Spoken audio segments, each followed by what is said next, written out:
Dale, Julián.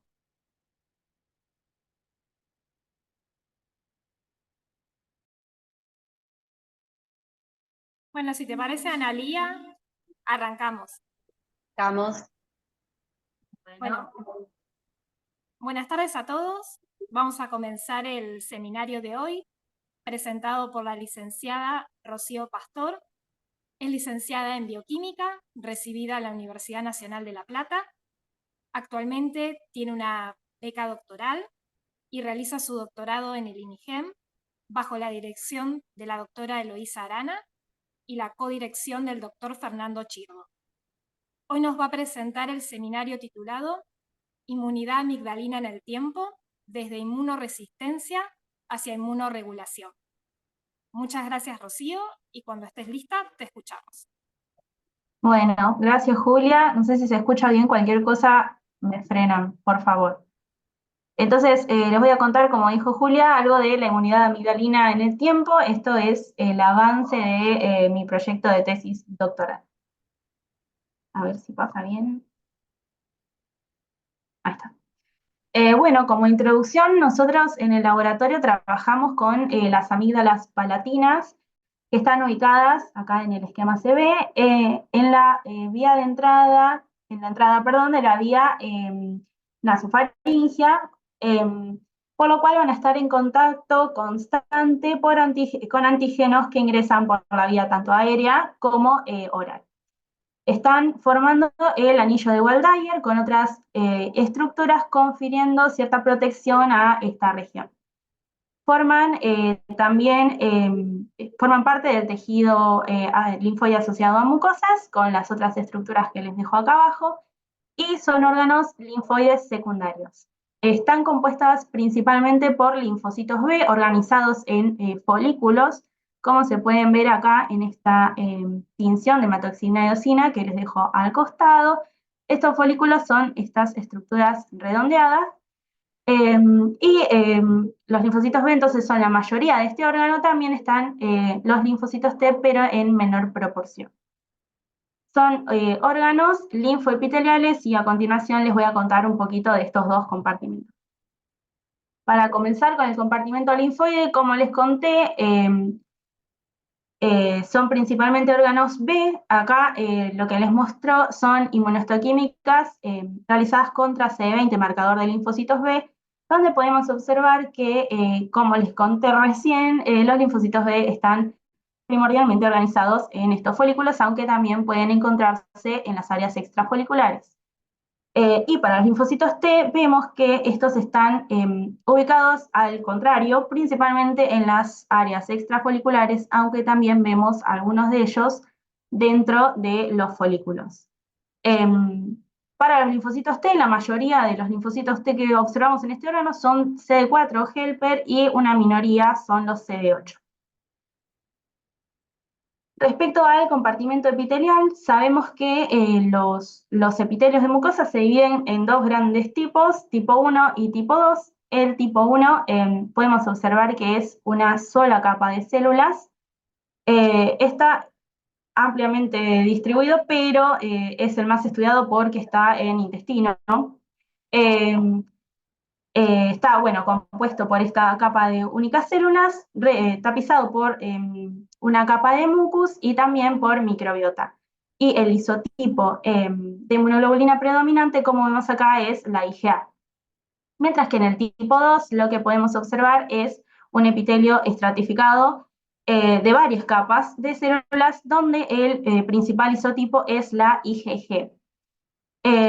Las amígdalas tienen un epitelio de tipo 2 con la particularidad de que se pueden invaginar, como vemos en estas fotos de inmunofluorescencias que se obtuvieron también en el laboratorio, previo a que yo entrara, por Lindy, donde se marca en verde CD1D, que nos marca las células epiteliales, donde podemos ver acá las imaginaciones y las criptas. En azul están los núcleos y en rojo está la IgM e IgG. En esta foto lo que podemos observar es que en una cripta también hay descamación de estas células y se liberan tanto IgM y IgG como células hacia la luz de las criptas. Entonces, Algo que nos sucede mucho es que las cirujanas nos dicen, bueno, les vamos a mandar las amígdalas hipertrofiadas y esta hipertrofia es idiopática. En trabajos previos del laboratorio, también con Lindy, lo que se observó es que en realidad las amígdalas hipertrofiadas no es una hipertrofia idiopática, hay una infección. En estas fotos lo que podemos observar es, bueno, en azul los núcleos, acá vemos una cripta, y en verde están marcadas las bacterias. Lo que podemos observar en esta fotografía, por ejemplo, es que estas bacterias son capaces de atravesar el epitelio y las podemos encontrar en la zona linfoide. Entonces, hay una infección. ¿Qué sucede? Esta infección es subclínica, es decir, no hay síntomas sistémicos, por lo cual los cirujanos no lo consideran una infección. Entonces, nuestra hipótesis es que el impacto acumulativo de la edad y la infección persistente alteran la capacidad de los diferentes subsets de linfocitos de generar una respuesta efectora o de inmunorresistencia contra diferentes patógenos. Entonces, nuestro objetivo en este trabajo fue analizar las proporciones de los linfocitos amigdalinos y su perfil funcional en diferentes edades, además de otros aspectos del microambiente. Para ello, lo que realizamos es el análisis de las muestras que nos llegan de diferentes pacientes. Estas amígdalas, por un lado, vamos a extraer las células mononucleares, las vamos a enriquecer por un gradiente de densidad y vamos a marcarlas con diferentes anticuerpos para luego adquirirlos por el citómetro de flujo. También lo que se realiza es un cultivo bacteriano de las diferentes especies en diferentes medios y diferentes condiciones, por ejemplo, anaerobiosis y aerobiosis. Las colonias aisladas luego se tipifican por Malditov para observar las especies más relevantes. Y también lo que realizamos es una fijación en formol, armamos tacos con parafina y realizamos los cortes para realizar diferentes inmunohistoquímicos. Acá abajo les dejo la tabla con el análisis demográfico de todos los pacientes. En total fueron 76 pacientes, aunque en algunos estudios los análisis se realizaron con menos porque los comenzamos a realizar después del inicio de toda esta cohorte. Y en la tabla 2 les dejo los criterios de inclusión y exclusión. Como criterio de inclusión, todos los pacientes tienen que tener el consentimiento informado, sean menores o mayores de edad. Y como criterio de exclusión, no recibimos muestras de ningún paciente que tenga algún tipo de inmunodeficiencia, ni primaria ni secundaria, ni pacientes que hayan tenido un tratamiento con corticoides o antibióticos un mes antes de la cirugía, ya que todo esto nos va a alterar nuestras poblaciones linfocitarias que analizamos.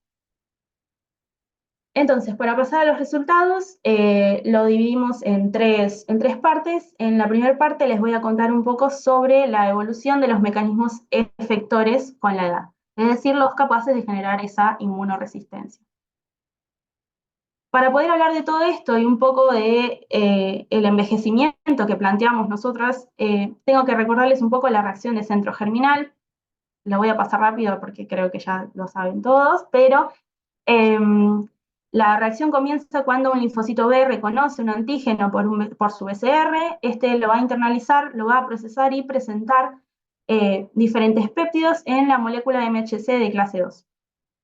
Esto va a generar que un linfocito T que ya haya sido activado contra ese péptido reconozca este linfocito B que está presentando este péptido y se genere la segunda señal de activación tanto para el linfocito B como para el linfocito T.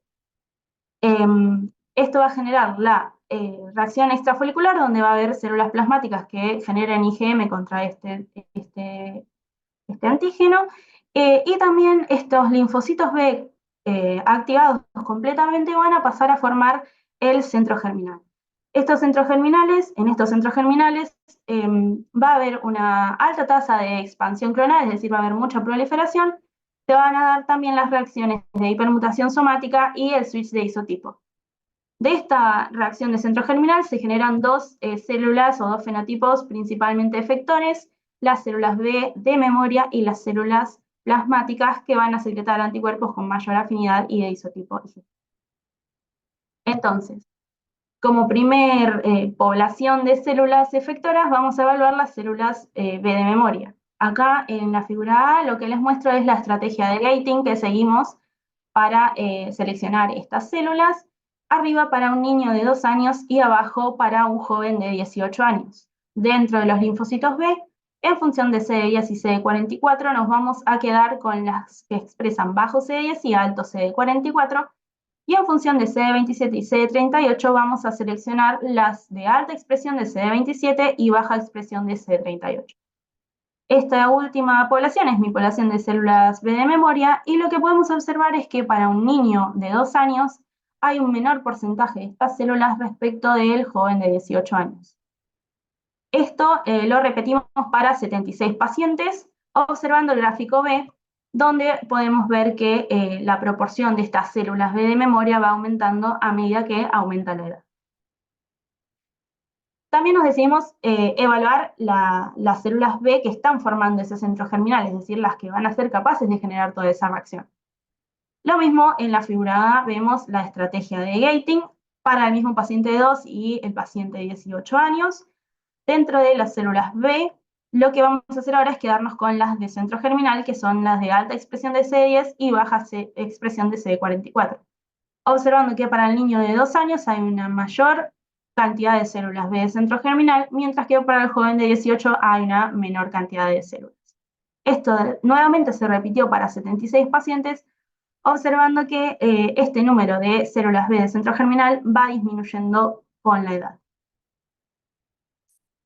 Esto también lo podemos ver en cortes tenidos con hematoxilina y eosina. En amígdalas hipertrofias o los de menores, lo que podemos observar es que el tamaño de los folículos y por lo tanto el centro germinal está muy agrandado respecto de los folículos y los centros germinales de una amígdala no hipertrofiada, donde vemos que son mucho más pequeños. Es decir, tanto las células del centro germinal como el tamaño en sí del centro germinal están disminuidos a medida que aumenta la edad.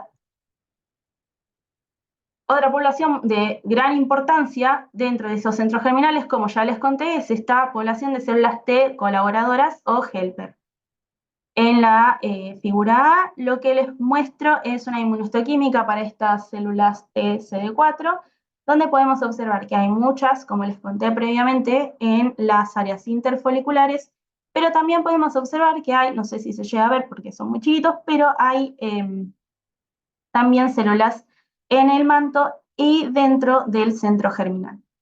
Esto lo evaluamos con diferentes marcadores de homing, y lo que pudimos observar en la figura B es que en función de PD1 y CXR5, estas células se pueden clasificar en las células T dentro del centro germinal con alta expresión de ambos marcadores, las células T dentro del manto con una expresión intermedia de estos marcadores, y las células T que están fuera del folículo con una expresión baja de estos marcadores. En un paciente de 4 años, lo que podemos observar es que hay una más alta proporción de células T de centro germinal que en un paciente de 15 años, mientras que las células T foliculares del manto están más aumentadas en un paciente de 15 años respecto del de 4. Este análisis se repitió para 54 pacientes, observando que todas las células T del centro germinal van disminuyendo a medida que aumenta la edad, mientras que las del manto van aumentando. Todo eso nos habla de cantidad de células, pero también decidimos ver si efectivamente este centro germinal está pudiendo generar esa reacción o no. ¿Cómo lo hicimos? Con la reactividad del centro germinal. Sabemos entonces que una de las partes más importantes es la expansión clonal, entonces tiene que haber una alta tasa de proliferación. Para medir esto, lo que realizamos fue inmunohistoquímica contra Ki67, un factor de transcripción que está aumentado en las células en división. Y en la figura A, entonces, en esta inmunohistoquímica contra este Ki67, lo que podemos observar es que hay proliferación fuera del folículo también, pero la mayor marca es dentro del centro germinal, como esperábamos. Este marcador también lo analizamos por citometría para los linfocitos B, para los linfocitos TCD4 y para los linfocitos TCD8. vimos que para los linfocitos B, esta expresión de Ki67 va disminuyendo con la edad. Igualmente lo observamos para los TCD4, es decir, hay una menor proliferación con la edad, tanto para los linfocitos B como para los linfocitos TCD4. No observamos diferencias significativas para los linfocitos TCD8. Es decir, hasta ahora lo que pudimos ver es que disminuye el tamaño del centro germinal, la cantidad de células, y ahora también vimos que disminuye la reactividad del centro germinal con la edad. En este paper de Michelle Linterman y todo su equipo, lo que se plantea es que esta proliferación de los centros germinales, la actividad de los centros germinales, no solo depende de los linfocitos B, sino que también depende del microambiente, de muchas otras células que están ahí dentro de la amígdala, como por ejemplo en este trabajo particular se destaca la importancia de las células T-helper que les acabo de mencionar. Entonces, para saber si todo esto que veníamos viendo dependía de ese microambiente, de cómo se encontraba la amígdala en el paciente, o no, o simplemente la capacidad de los linfocitos B de proliferar estaba disminuida, decidimos realizar un ensayo de proliferación ex vivo.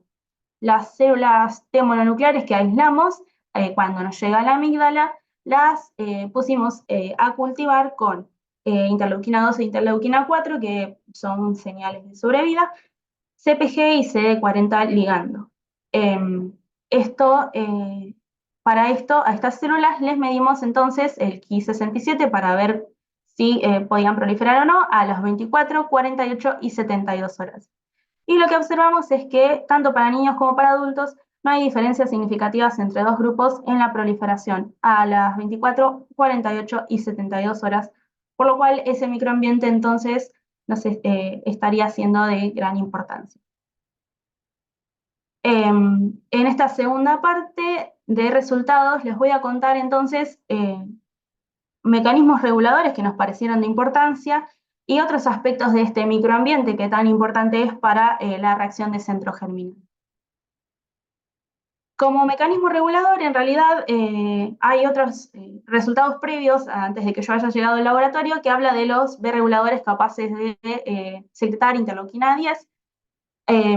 No les traje esos resultados porque ya se los habían contado previamente, así que les traje el resultado de este fenotipo de regulación que estamos investigando en el laboratorio. Este fenotipo se ve que está altamente expresado en tejidos inflamatorios y como nosotros las muestras que nos llegan es un tejido inflamatorio, decidimos evaluarlo. Esta expresión de CD39 y CD73, estos dos marcadores son ectoenzimas de superficie que lo que hacen es transformar el ATP, una molécula que sabemos que está en los tejidos inflamatorios con acción inflamatoria, las transforman en adenosina, una molécula que tiene propiedades antiinflamatorias. Entonces decidimos evaluar esta población a diferentes edades también. Lo que vemos en la figura A es nuestra estrategia de gating dentro de los linfocitos B, CD20 positivos.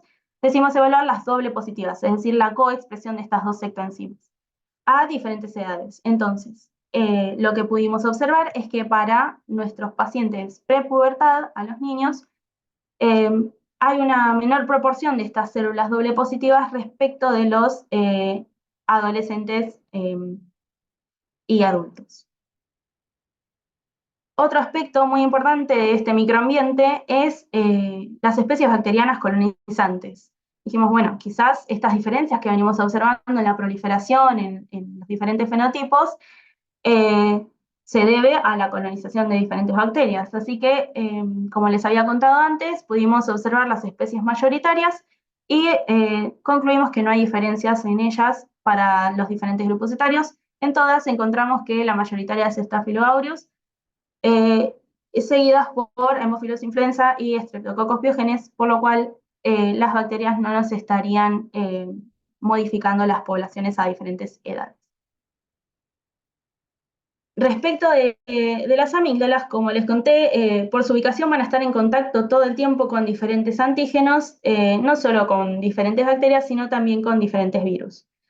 Por lo cual decidimos evaluar la aportación del virus Epstein-Barr. Esto es el proyecto de tesina de mi compañero de laboratorio Ignacio. en colaboración con gente del IMIP. ¿Por qué evaluamos este virus? Porque sabemos que está en el 98% de la población argentina y porque tiene tropismo por las células B, y como les conté antes, las amígdalas son primordialmente órganos B. Entonces, en la figura A lo que observamos es una inmunohistoquímica contra LMP1, que es una de las proteínas de latencia del virus.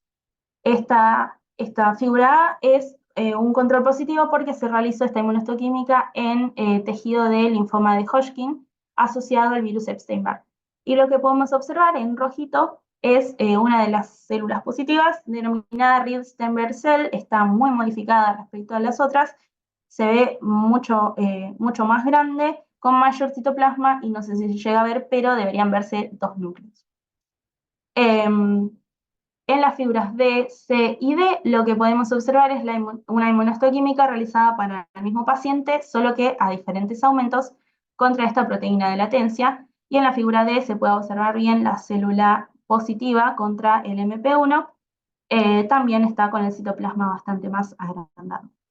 Este estudio se repitió para 23 pacientes de diferentes grupos etarios, observando que en total 20 de los pacientes dieron positivos para esta proteína, mientras que 3 dieron negativos para esta proteína. Estos 3 negativos no son negativos para el virus, sino que habría que evaluar otras proteínas de latencia de este virus. Pero lo que nos interesa a nosotros es que estos 20 pacientes positivos están distribuidos en las diferentes edades. Es decir, tampoco nos explicaría una aportación diferente de este virus las diferencias que vimos en todas nuestras poblaciones celulares, porque diferentes grupos etarios expresan sin diferencias este virus. Entonces, hasta ahora, mecanismos de inmunoresistencia, les conté uno de inmunorregulación, microambiente, y también lo que pudimos observar es que hay otras poblaciones minoritarias que nos resultaron de interés, asociadas a un envejecimiento o con la edad, y también a inflamación. Esto es work in progress porque también es el proyecto de tesina que recién arranca de mi compañera Paula. Acá les dejo la fotito también. La primera población que les voy a contar es estas HB cells. Estas células son unas células particulares de memoria caracterizadas por la expresión alta de CD11C y TIBET. Bueno, acá les dejo en la figura A las estrategias de gating de esta población. Estas células, como los dice su nombre, están asociadas a envejecimiento, es decir, ya se habían descrito previamente en vaso y se vio un aumento con la edad. Y nosotras pudimos corroborar esto viendo un aumento con la edad de estas poblaciones, de esta población, perdón, en la figura B les muestro esto. Otra de las poblaciones de interés fueron las mite cells y células doble positivas para CD4 y CD8. Las mite cells son células asociadas a inflamación, están descritas en mucosas, y lo que podemos observar, esta es la estrategia de dating, también arriba para un niño, en el medio para un adolescente y en los paneles de abajo para un adulto. Las mite cells se pueden observar que disminuyen con la edad, mientras que las dobles positivas para estos marcadores van disminuyendo con la edad también. Estas dobles positivas van a requerir también más marcadores para poder determinar si son precursores, son timocitos o de qué se tratan, ya que en la bibliografía no hay mucha información sobre estas células. Por último, las últimas 2 poblaciones que nos resultaron de interés, que ya habían sido descritas en el laboratorio en resultados anteriores, son estas células HLA-DR positivas. En el laboratorio, les dejo este trabajo, es el que dejo más arriba, se habían descrito las CD8 positivas, HLA-DR positivas, son una especie de células regulatorias equivalentes a estas células CD4 FOXP3 positivas. Y las otras células que vamos a mostrarles son las CD4 positivas, HLA-DR positivas, que son una especie de células efectoras de memoria, también muy escritas en la bibliografía. Lo mismo, arriba se ve la estrategia de gating para los niños, en el medio para adolescentes y abajo de todo para adultos. Y se observa que no hay diferencias significativas con la edad de estas dos poblaciones, aunque para los CD8 positivos, HLA-DR positivos, hay una tendencia a aumentar con la edad, pero tendríamos que aumentar el N para poder ver si esta tendencia efectivamente es significativa. Entonces, como conclusiones hasta acá, les dejo esta diapositiva. Lo que podemos observar en nuestras muestras de los niños, recordemos siempre que estos niños y estos jóvenes adultos llegan a operarse porque alguna patología tienen, así que no son sanos. En los niños podemos observar que las células B de centro germinal, al igual que las T de centro germinal, están en muy alta proporción, mientras que las B de memoria, las T foliculares del manto y este fenotipo regulatorio están disminuidos, lo cual me podría dar una idea de la causa de la cirugía de estos niños. En estos niños lo que podemos observar es que hay una hipertrofia de las amígdalas. Porque estas células de centro germinal son capaces de generar una respuesta efectora, pero al no tener estos fenotipos regulatorios en alta proporción, esta reacción de centro germinal puede ser exacerbada, generando entonces esta hipertrofia del órgano. Mientras que para los jóvenes adolescentes o jóvenes adultos, lo que observamos es que estas células de centro germinal están disminuidas o en menor proporción respecto de las células B de memoria, las T foliculares del manto y este fenotipo regulador. Esto también me explica que frente a un patógeno, a una reexposición contra algún antígeno patógeno, pueden responder bien los adultos, pero frente a un nuevo patógeno, como por ejemplo fue el caso del COVID, donde veíamos que los niños tuvieron una buena respuesta, pero las peores respuestas las tuvimos los jóvenes adultos. Frente a un nuevo patógeno no podemos generar una buena respuesta porque estas células de centro germinal están disminuidas y esta adaptación metabólica para disminuir la inmunopatogenia está aumentada. Esto también entonces me refleja la causa principal de cirugía de los jóvenes y adultos, que son las infecciones recurrentes o a repetición. Acá les dejo el gráfico entonces de las causas de cirugía. ¿Cuáles son nuestras perspectivas del trabajo? Poder evaluar la memoria específica de nuestras células B. Para eso, por ejemplo, estamos en un proyecto de evaluar memoria específica contra el toxoide tetánico. Sabemos que los niños se vacunan contra este toxoide, entonces queremos evaluar la generación de anticuerpos específicos frente a una reexposición a este toxoide en cultivo.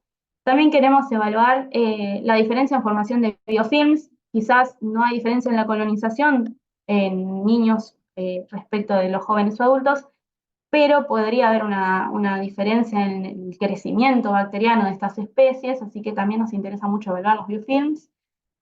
Algo que tenemos muchas ganas también es realizar el análisis funcionales de los fenotipos descritos. Por ejemplo, este fenotipo de adaptación metabólica de transformar ATP en adenosina, queremos evaluar efectivamente que esté realizando esa transformación, no solo estén expresados los marcadores, sino haya efectivamente una transformación de ATP en adenosina. También queremos evaluar la microbiota por secuenciación, eso también está planteado para hacer, estamos esperando los reactivos para poder realizarlo.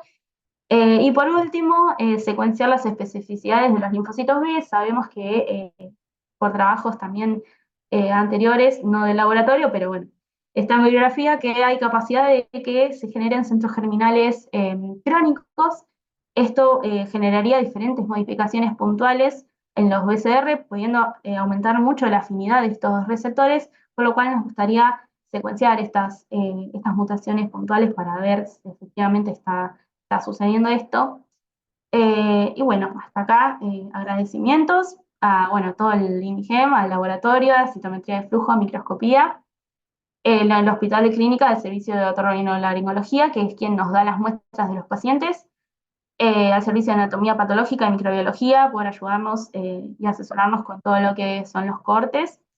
al Instituto Arauz, que también nos da las muestras de los pacientes adultos, que recién los estamos incorporando, así que por eso también los resultados estamos en vías de proceso, y al INIP, que es el instituto con el cual Ignacio está realizando todas las mediciones de Epstein-Barr. Les dejo la bibliografía, creo que corrí un montón, pero bueno. Y por último, nada, agradecimiento a mi universidad, que bueno, una educación pública gratuita y de gran calidad. Sí. Bueno, muchas gracias, Rocío. Muy lindo el seminario. Y damos entonces abierta la parte de preguntas. No sé si alguien quiere hacer una pregunta.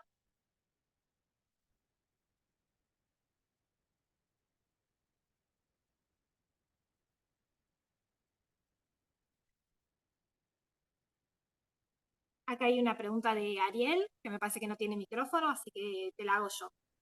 Dice, muy buena tu presentación. La primera pregunta dice, ¿qué limitación, según tu criterio, tiene el modelo y cómo podrían superarlo? Bien, algo que siempre se nos plantea es que todas las muestras en las que trabajamos son patológicas. O sea, los niños vienen con una hipertrofia y se operan por ello.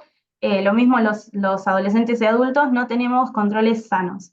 Entonces, es algo que siempre nos preguntan. Controles sanos es muy difícil de conseguir. Se podría plantear quizás realizar, no sé, un organoide, que igual acá imposible, pero igualmente todo lo que es hipótesis o nuestro trabajo en envejecimiento se puede corroborar por bibliografía. Hay muchos trabajos en ganglios, no en muestras patológicas, en ganglios de personas que, bueno, fallecieron por diferentes causas. Hay trabajos que muestran que estas poblaciones y el envejecimiento con la edad del sistema inmune efectivamente sucede, no es algo que nosotros lo vemos no se alteran nuestras poblaciones por envejecimiento en nuestras muestras patológicas. Efectivamente se ve también en ganglios de personas sanas. Así que quizás eso lo podemos corroborar con esos trabajos. No sé si fue una buena respuesta, si te respondí, Ariel.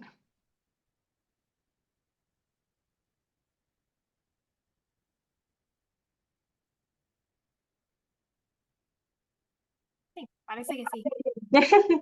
No me dice nada.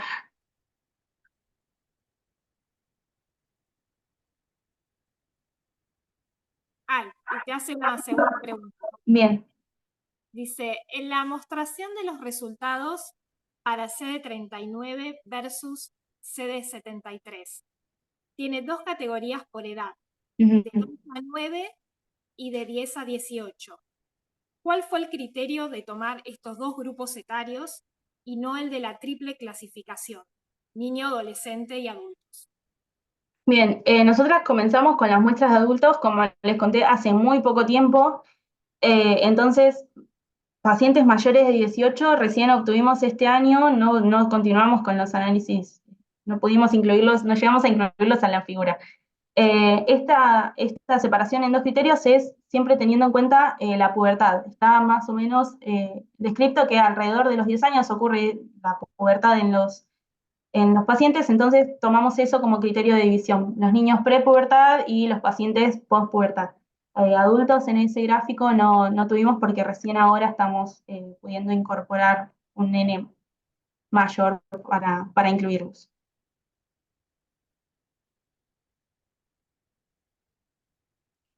Bueno, acá Ariel dice gracias. Gracias, Daniel. No sé si hay alguna otra pregunta.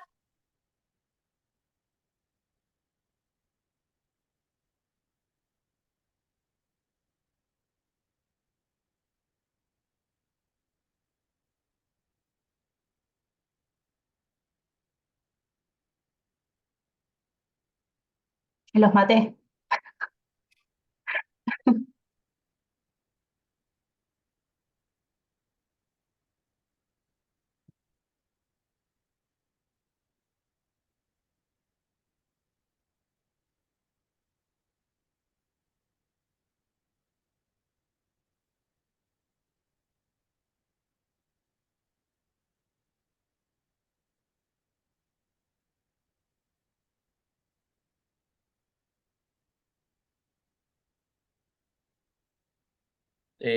Julia, no se te escucha.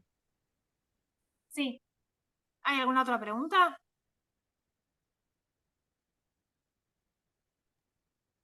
Al parecer no. No. Bueno. Si no hay ninguna otra pregunta, entonces damos por finalizado el seminario y los esperamos a todos el próximo lunes a las 2 de la tarde para el próximo seminario. Gracias, Rocío, por el trabajo. Muy Muchas bonito. gracias. Gracias a todos. Gracias.